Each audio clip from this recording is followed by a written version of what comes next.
Okay, I would like to call the January 8th, 2026 Airport Commission regular meeting to order. If you're able, will you please rise for the pledge? Pledge allegiance to the flag of the United States of America and to the republic for which it stands, one nation under God, indivisible, with liberty and justice for all. May we have a roll call? Chair Egan, Here. Vice Chair Nelda, Here.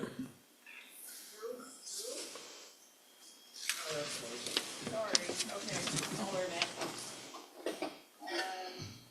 Wheelfield? Yes. Caldwell, okay, Mason Here. and, Ricker? Here.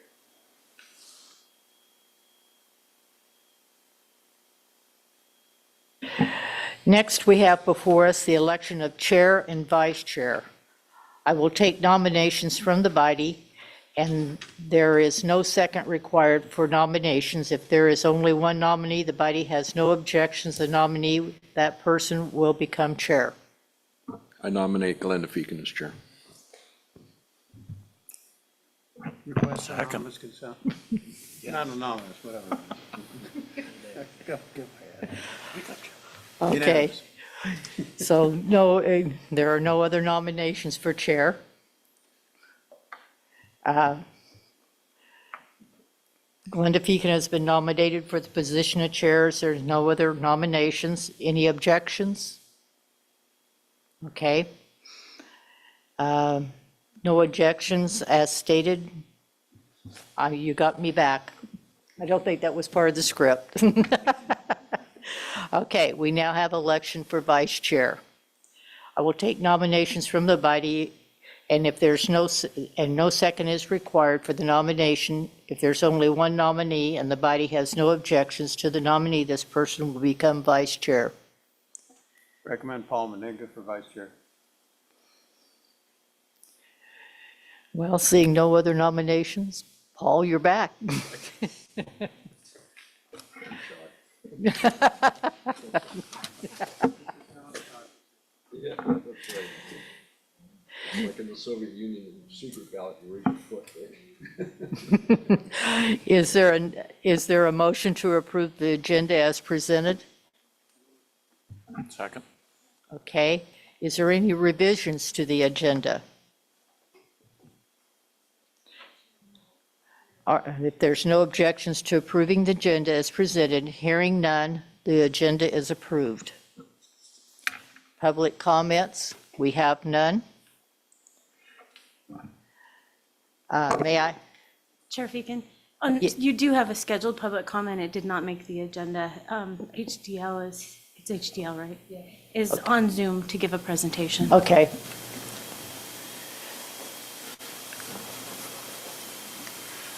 So we have a public comment.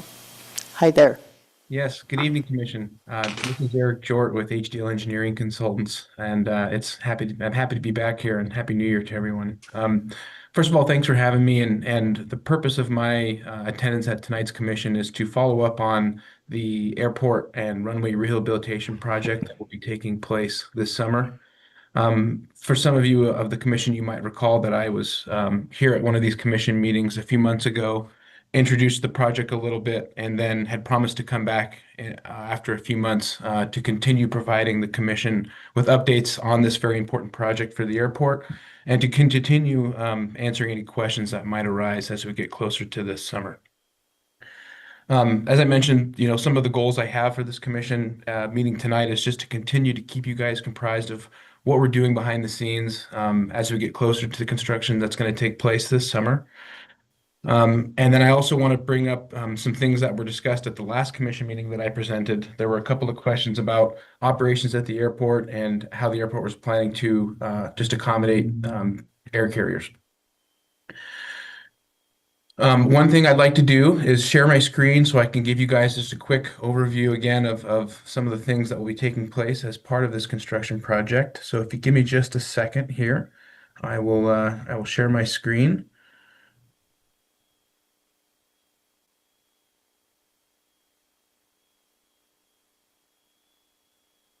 And I had to send a request into the organizer, so hopefully somebody can see that on there and to allow me permissions to share. While we're waiting for that, I can, oh, no, it looks like I've got permission. So bear with me just 1 second here. All right, hopefully you can see a little bit of a construction flyer. And for some of you, you might have already seen this because what we tried to do over the last few months is develop an in-depth stakeholder list with the airport to try to make sure we captured as many airport users and stakeholders and leaseholders as we could to more or less start getting the word out for this project that's going to take place this summer. Some of the things that you're seeing on the screen here talk about impacts to the airport, how things will be open or operable during construction, what things will be closed.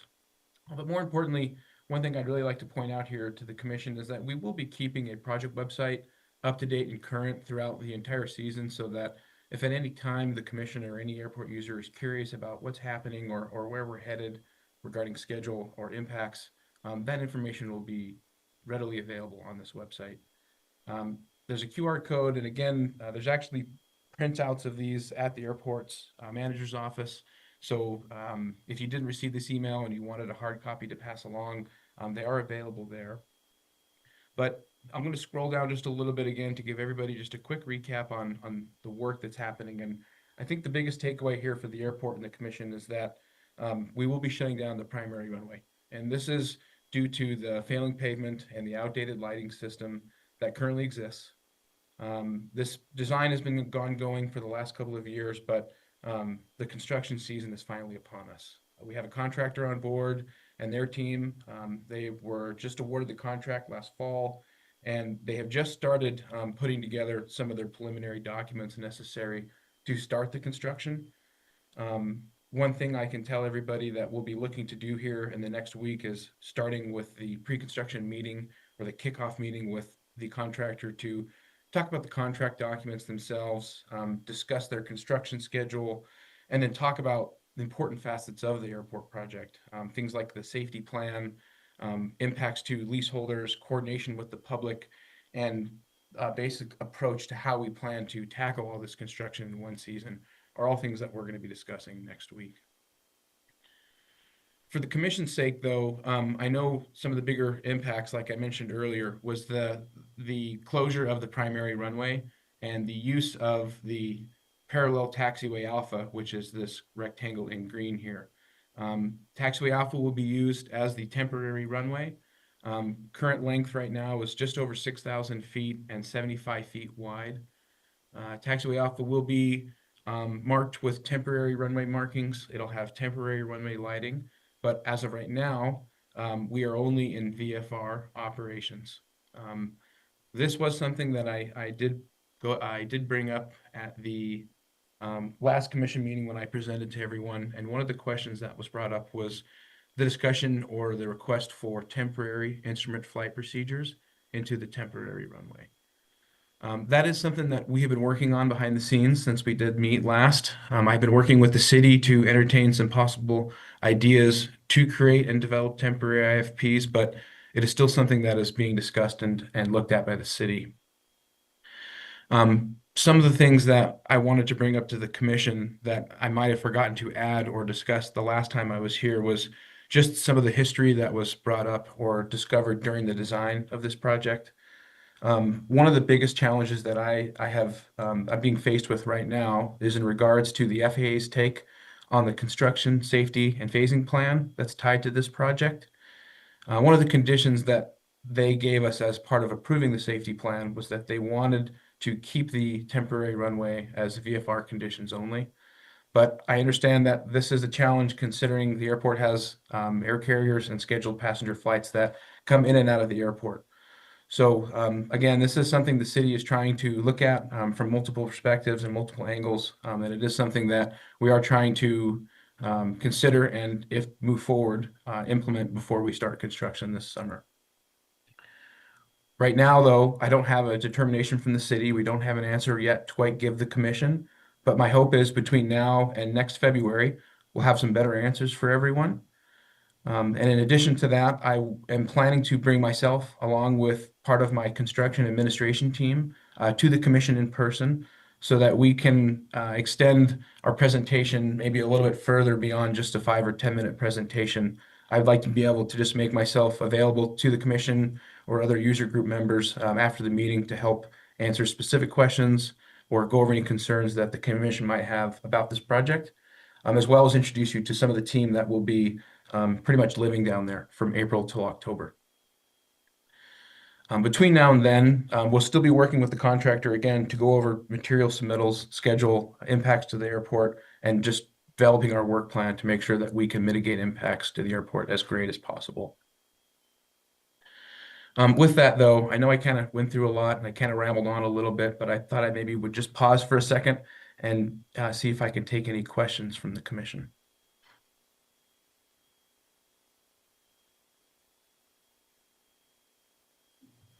Do we have any questions?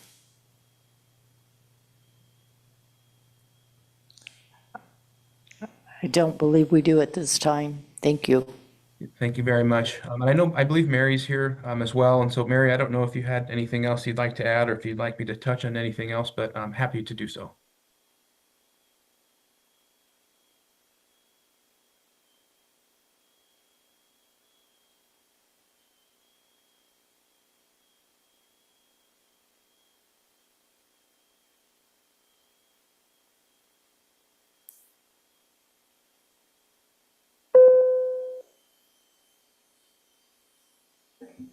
Thanks, Eric.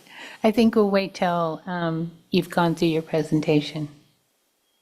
Okay. Well, I think in a nutshell, I'm more or less through the presentation. Again, it was just a brief introduction of where we're at. And until I have a schedule from the contractor that gives me some dates about when they'd like to start the construction and how they plan to tackle the different facets of the work, I don't have much of an update further to give to the commission. But I know that after this pre-construction meeting next week, we should have a lot more information to provide for the February commission meeting.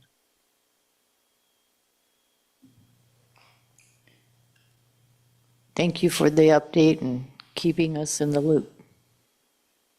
Absolutely. If there are questions that happen to come up between now and February, my contact information is available on the project website and this flyer. So again, if we can't get a hold of it via email or you haven't seen a copy, I do know that there are hard copies at the airport manager's office that are available for the public. I appreciate that. So we don't have any questions about the temporary approaches? Well, I do have some questions about it. I guess what's the concern? I don't know if this is the right time to discuss it. I know that we've talked about it before, that non-precision approaches, it doesn't matter if you can shoot the approach even if you're not landing at the airport. It's just go down the circling minimums and you can go on from there, right? Or are there not going to be any approaches available whatsoever? That's my understanding, is there won't be any approaches available. Why? I guess my Why? hope would be that there's at least a circling approach, even if the minimum's 1,000 feet. I mean, you have a GPS approach, right? VOR approach. I mean, those, why not? I think the intent also is they're going to shut down all the nav aids. They're going to shut down the nav aids? Why? The VOR is not even on it's across Marathon Road. It's not, or it's over here. Even more so, GPS.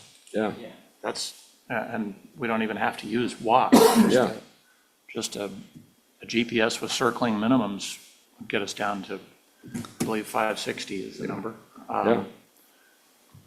I mean, so, yeah, that to me doesn't make any sense at all from a practical perspective. I mean, literally the runway could be a smoking hole in the ground. If you're a circling approach, you could do an approach and land a treasure chest, which is just outside Class D, and so I'd like to find out the genesis of all that, what the thinking is behind that. I mean, I assume it's the FAA, right? That's making that decision. Is that correct? Yes, yes, and I can speak a little bit about what I found in the history of my research over the last few months, but that is something, it's directly coming from the FAA's perspective, and I would say that this is something that is, I would say, but in accordance with their perspective, it's something very common, that they actually don't, when they're creating construction projects and funding the work, they haven't ever supported the creation of temporary IFPs into a temporary runway, nor have they considered keeping circling approaches in place. But those questions are being asked to the FAA right now, considering the input we're getting from the city and from the users themselves. So my hope is that, unfortunately, we just haven't had luck getting in touch with them this week. We've been asking some questions and reaching out phone calls, especially today, actually, and hope to get back some input from them within the next week or so. But the question of keeping the circling approach is one that we pose to them. Okay, is that something that's coming from the regional office, or is that something coming from, from DC, Airspace and Procedures? Right now, we're working directly with the Alaska District's office here in the state. So I think if it was to go to DC, it would be something we would request through ADO. But right now, we're working just with the state. Okay, do you happen to have a name of a contact there? So I'm retired FAA guy, and I know a lot of the people that are up there at the regional office. I'd like to get intel. Yeah, absolutely. I'm working with Lawson Boardley and Janelle Brinkman. Janelle Brinkman's the lead civil engineer for the airport district's office, and Lawson is the Kenai Airport's project manager.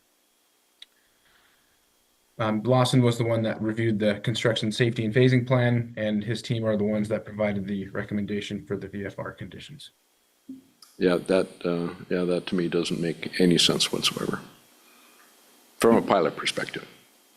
Understood. I mean, the thing, I'd like to also point out just a couple things, and you probably already talked about that, but we're not talking just the airport itself. I mean, we are, and that's one thing that we've always talked about. The Kenai Airport is a strategic hub for the Kenai Peninsula.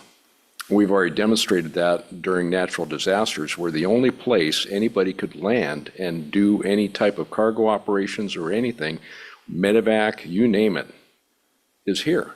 Mm-hmm. That's it. So just to arbitrarily say, oh, we're not going to do it, and I'm not saying you, I'm just talking about the FAA. To me, it's painting with a really broad brush, saying that, well, we've always done it that way, we're just going to keep on doing it that way. Well, my question to them would be why? Mm-hmm. What is the risk factor that the FAA is looking at that precludes something like this, or that causes this type of action? Yeah. No, I would agree with you, sir, and I understand some of these questions that certainly can be posed back to the FAA, and I do plan on having these conversations. My hope is that when we get into the next commission meeting, I'll either have another representative with me that can speak to some of these questions you're asking, or have the FAA here in person with me as well. I can tell you that one thing we did do during the design is we did consider what type of operations were going to be upheld during construction. We had a meeting with the air traffic control tower of Ron Lapp at the time when he was still working in the tower, as well as with the old former airport manager and the FAA. And during that meeting and discovery, everybody at that time was in agreement to keep things VFR, including Ron. So, HDL took this information, and we also compared it against some of the historical work that was done at the airport back in 2008. I think that was the last time the primary runway was rehabilitated. And that history had shown under VFR conditions that the project was able to, I guess, be completed. But unfortunately for me, I wasn't there, and I don't know how many of the commission members were there back then. But the information we had moving forward with the design is what we used to more or less put this project together for this year. Well, if I might just pitch something here. You said keep things VFR. Well, VFR minimum at the airport is 1,000 feet.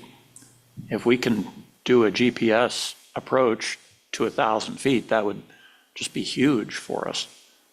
Otherwise, for instance, leaving Anchorage on a day where it's IFR and Kenai is, say, let's just say 1,800 overcast. That's a pretty decent day. But we wouldn't be able to descend below 2,000. That's as low as center lets us go. Now, on the approach, inside 10 miles, we can come down to 1,400 before intercepting the glide slope. That would be a very, very helpful number. But I would think 1,000 feet, still, that's VFR technically, would be just fine, and 3 miles. But man, if we can't get that, we're being crippled, maybe as many as 10 days a month. Just that's a guess on my part. I'd have to look at records to verify that. I know the FAA maintains meticulous records for each individual airport, and that's how they gauge how many approaches they're going to approve each year. They're saying, okay, well, how many IFR days do you have? How many VFR days? I mean, look what GPS approaches have done for Alaska for all the rural villages that have nothing. They have nothing. Generators that maybe run a couple hours a day, but they've got an instrument approach landing at a gravel runway on, somewhere on the, Bering Sea coast. That was unheard of 20 years ago. Now we got it. And then just because somebody's going to be grinding some asphalt on a runway here, saying, okay, well, we're going to shut that down, that just doesn't wash with me. Understood. Well, I'd love to take some of these comments back to my team as well as the FAA and the city to make sure that your voices are heard, because of course that's important to me and the city. So with that, I think what I could propose is that you guys could provide, other than what I've already heard from you, if there's any other comments that you have or ideas that you'd like to for us to suggest or consider to the FAA, please provide them to me. Whether you submit those through Mary or there's actually a comment box on the website where I can receive that information as well. Any way that would work would be great. I'd love to have that input from the commission. Couple more issues, just brief. Number one, we are an alternative to Elmendorf Air Force Base. And I think that would limit their ability in case they have some issues and have to come. We're also the alternative for landings, basically 737s, if Anchorage has issues or they have to come do an emergency. The other thing is that if this gas line project goes in, we're going to have a lot more people coming into this airport. And from 20 years ago when they were talking about this, Mary, remember? They were possibly building a new terminal and all the rest of that stuff. That might be fairy tales right now, but there's a lot of stuff that's going to be happening on the peninsula, or could happen, and we need to. And to handcuff us like this, especially in the case of we might have some emergencies coming through, is a little bit too much. Because the only alternative is going to be Soldotna. So. Is it possible for the FAA point of contacts to come to the next airport commission meeting to talk with these guys in person? I can certainly ask.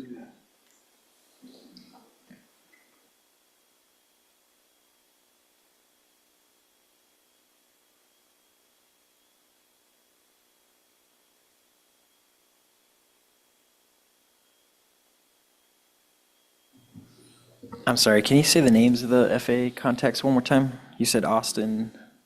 Lawson Boardley is the project manager assigned to Kenai Airport, and Okay. Janelle Brinkman is the lead civil engineer for the airport district's office here in Alaska. Thank you.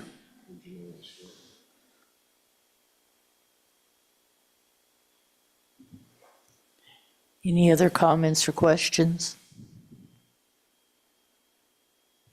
Sorry we had to kind of pile on you, but we're not trying to shoot the messenger, but No, I totally understand, and it's quite all right. That's part of my job here. And again, I just would like to voice that I'm on Team Kenai and Team Commission here, and certainly want to try to meet any of the needs that you guys are already addressing here. So I appreciate the feedback.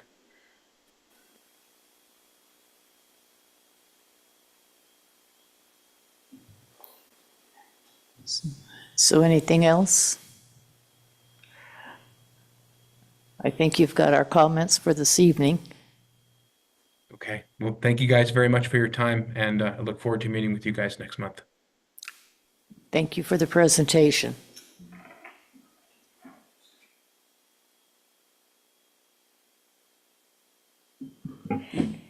Chair Fegan, I apologize, I was talking to Mary when you started, but did we go through the process of agenda approval?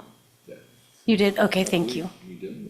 Did we get a We did. motion and a second? Yeah, Thank you. okay. Okay, may I have a motion to approve the November 13th, 2025 minutes? Second? Thank you. Are there any revisions to the minutes? Okay, if there are there any objections to approving the minutes? Okay, hearing no objections, minutes are approved. Unfinished business, we have none. New business, we have a discussion on the 2025 work plan. Can I have a staff report? Okay, so bear with me. I was not here when commission was given the direction to start this, but yes, you do have the review of the 2025 work plan that you established last year in January. So I'd like you to be prepared to complete the objectives and identify areas requiring additional information or adjustment. And I believe was Commissioner Manilka, did you do the report last year? Or doing it this year? Yeah, I created the report, Okay, yeah. So as far as, I read over the work summary, I mean, the whole idea about Taxway Sierra, I think everybody knows that our wishes are very strongly that Taxway Sierra be pushed to the front of the line as opposed to kind of going back. And if I remember right, during the budget meeting, it was presented that it was going to be fiscal year 2029 now, and we were requesting 2027 for the capital improvement project, because that links to the second goal was to get the West Side Hangar subdivision going. And without being able to do that, without having a concrete, that's a pun intended, isn't it? Having a concrete way to go forward. To be able to have a paved way to go to the west side, we have nothing. And that's kind of like the Willow Street extension, if you build it, they will come type thing. So I think those are tied together, no other way to do it. One thing we did not do is reach out for any comment on that, because we really didn't have anything new to offer to people, saying, hey, yeah, the taxway is going to be coming. Right now, it's just a hope, that you might be able to build a hangar in 5 years. So we can still gather information, I suppose, and find out, but those situations morph as economic conditions change, people move. And then the third one, airport master plan update, we've talked about that, and one thing that's really good about that is that they did give us the HDL did do a kickoff meeting, and that we're, actively engaged, yes. I suppose, in that. And we're still advisory capacity, and that's one thing that we talked about here about the work plan to begin with, is that we really don't create anything. We're just, as far as I'm concerned, we're kind of here for advising, kind of subject matter experts by city charter, representing interests on the field, like me representing Civil Air Patrol. We have at large, we've got FBO, that type of thing. So just as I guess a comment as far as the effectiveness of a work plan for an advisory committee, because we really don't make anything. So that's all the history, in a nutshell, behind this work plan that we've got. we did go through, you weren't here, we did go through I don't know, I wouldn't say it's typical, it's just the way I was trained, okay, saying, okay, you just list out a bunch of things that you would like to see done on the airport. You make a list of, let's say, 20 items, and out of those 20, how would you rank them, personally, 1, 2, 3. If you had to pick one out of the 20, which would be number one, which would be number two, which would be number three? And then we went with that, stacked that way. And then that's how we came up with Taxiway Sierra being at the very front, and then the subdivision for the west side coming in, so it develops the general aviation aspect of the airport on the other side, and also allowing for development of air taxi operations, potentially. So that was the thinking, and then also the airport master plan, that was just making sure that the funding was there, that it keeps in the forefront of everybody's mind, that when they think about the airport, that yes, we have to have a master plan, yes, we have to keep updating it, and yes, it is expensive, but that's the only way that we can keep ahead of the wave, I guess, instead of waiting for things to happen, be proactive instead of reactive.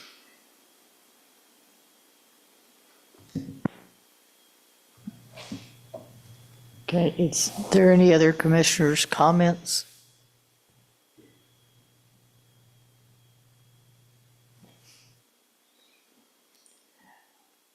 I guess the only thing I've got to say, it's hard for us to have plans to move anything forward because we are strictly advisory. We react to what's brought to us.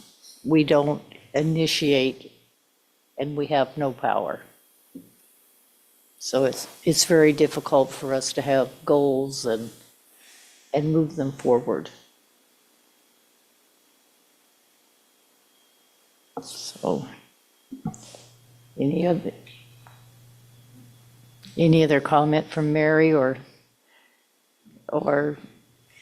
and we're not picking, it's just, that's our reality. Right, that's the role, that's the way it's defined in the city code. Yeah, so, and we're fine with that. It's just, this is hard for us because it's not something that's a reality. So, any further discussion? Okay, we have discussion on the 2026 annual. Did I see a light down there? Go ahead. A long time ago, far away, in a galaxy far, far away, this discussion came up in a master plan 20 years ago, that the airport commission was going to transition to an airport board and have the power to make decisions. And after that happened, it was like the city decided nobody was going to talk to us until we finally relented. So would be a hard sell to give us any vote or decision-making with that. So I don't know how you accomplish that feat, but it was an interesting proposition. Commissioner Zerl is correct. When they did this 2006-2007 supplemental planning assessment, there were 54 recommendations that came out of that assessment that went to council, and it was council's decision on yay or nay. And one of them was that Airport Commission become an airport authority, and it was a nay, and that's where it's been.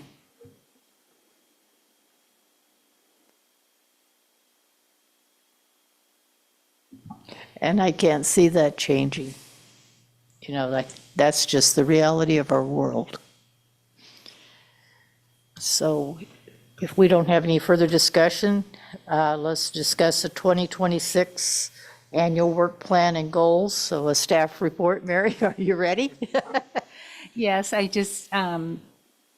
it is direction to commission to develop an annual work plan for 2026. Now you can, still move forward with what you have with your 3 goals, or we could have a work session before the next meeting and talk it over then.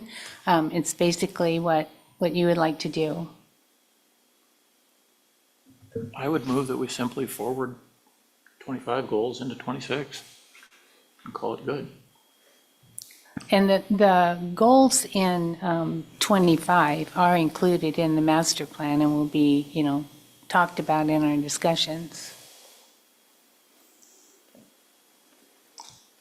So if there would be a recommendation to council to take the 2025 goals and move forward to 2026, that would be up to commission.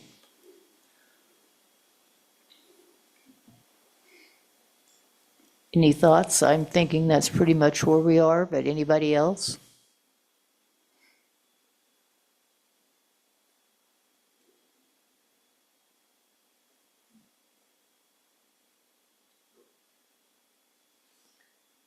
Well, if I hear nothing more, I'm thinking we should just move them forward.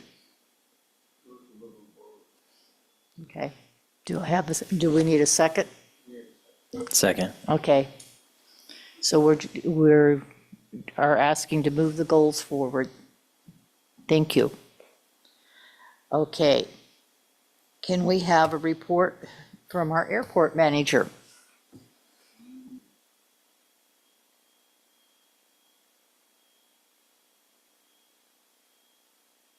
Excuse me, turn it on again. I don't know if any of you knew, but on December 8th, we had Alaska Airlines brought a Verizon jet into the airport with 76 passengers. They experienced pretty bad wind shear in Anchorage, and to be on the safe side, they came to Kenai. While they were in Kenai, they wanted to have a maintenance crew come down to check the aircraft, and then the pilots timed out. So they not only had to bring a maintenance crew, but they also brought a new crew to fly the plane out. We did deplane the passengers after a couple hours. TSA allowed them to come into the terminal building. If we could keep them, corral them in one area, which we separated from Grant. It went well. I mean, obviously, it could be better if we had a secured area. Alaska Airlines bought $1,000 worth of pizza for the passengers, and they were happy with that. There was 9 people that did not get back on the plane. Some rented cars, some were coming here anyways. So the pilot said, I can't keep you. So we basically kind of shut down the terminal at the south end and had the Kenai Police Department at the doors. And then, like you said, we kept the Grant passengers at the north end and just kept them separated.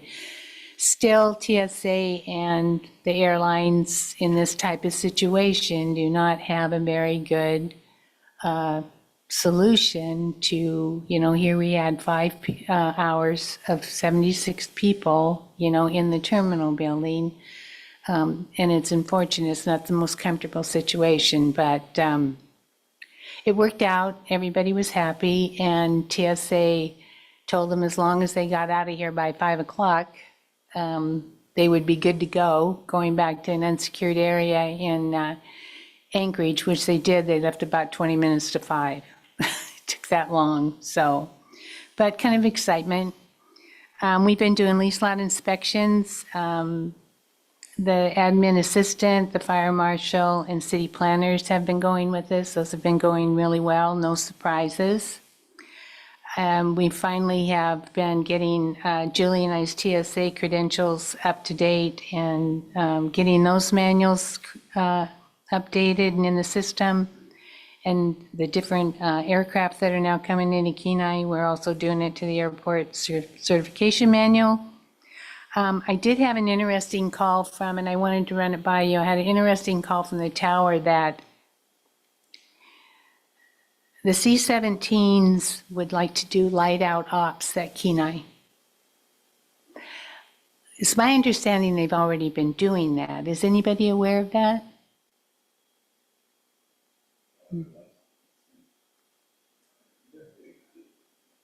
Well, are they doing it during our tower operations?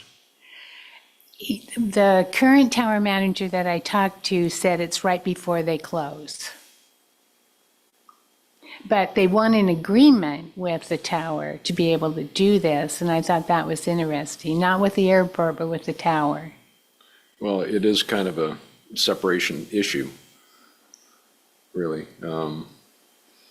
As far as the lighting aspect goes, that there's NOTAMs available. Correct me if I'm wrong, Cody. There's there's NOTAMs available for no light operations. You just have to, this is not a new thing. So you just have to note them just have to put out a NOTAM saying no light operations in this area for a particular period. It would be best if they did do it while the tower was open. Yeah. I will say that for sure. Okay. I'll concur with that, tower open, but I just wonder, is it really necessary for them to turn off their navigation lights? That's not something you even see from the cockpit, Exactly. but other airplanes can see it. So landing without the forward-facing white lights, what we call landing and recognition lights, fine, that's not even a rule. We have to have them installed, we don't have to use them. So I guess I would go back to them and say, leave your nav lights on. It won't And they affect the said, training. they gladly get out of the way if there's any traffic or that type of thing. Right, but that takes away 50% of the see and avoid. So that's all I've got. Yeah, we'll see.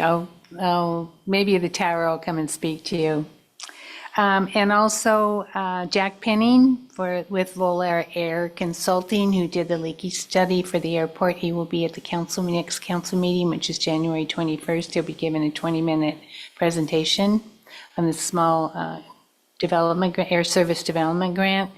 And we are going to be getting our budget documents here in the next week. So budget, we've been working on our budget for 27. So hopefully we're ready and we have all our stuff, because I think it'll be due back to finance about February 13th. And that's my report. I'll be happy to take any questions. So we had any interest in the airport manager? Not that we want you to leave. And not that I've heard. Okay. Any other questions for Mary? Okay, I have no report. So we're going to go to Vice Mayor Askins and maybe have your report.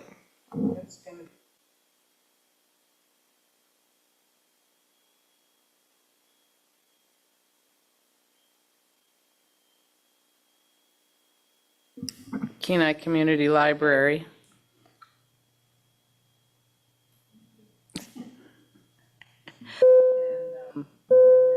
A resolution amending the City of Kenai's schedule of rates and fees with the City League participation, and they removed the City League basketball team fee, and that's for the gym over here at the Recreation Center. And other than that, we also had a fairly lengthy discussion on a special election for questions on how we're going to handle future elections based on the vote that we align the borough and state elections all for November. And that concludes my report. I can take questions. So, do we have any questions? Don't think we do, so moving on, but thank you for your report. Moving on, for any additional public comment, I don't think I'm leaving anybody out this time, am I? Okay. Our next meeting will be February 12th. Will everybody be here? I will not be here. Okay, well, we hope you're someplace warm. Yep. I may not be here. You're going to be someplace warm too, huh? Well, I think I'm leaving that time. Okay. Mongo just pawned in Game of Life. Okay. So, February 12th, thank you. And do we have commissioners' comments and concerns, questions? Anybody got anything?